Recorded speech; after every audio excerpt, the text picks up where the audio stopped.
Quran says that the sun sets in a spring of murky water. Maybe this gentleman is unable to read, but right behind you, the Quran does not say the sun sets in murky water.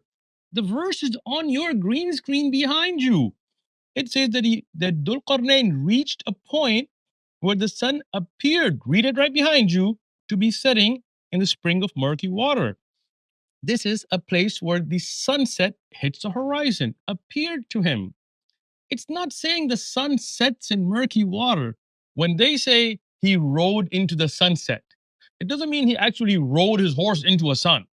No, this is where it's describing the location and how it seems when the sun is setting. When we say the sun rises in the east and sets in the west, we don't mean that the sun physically comes out of the east part of the earth and falls into the western part of the earth. No, this is where it appears, what we see visually, and that's what the Quran is saying, and it's in the verse right behind you.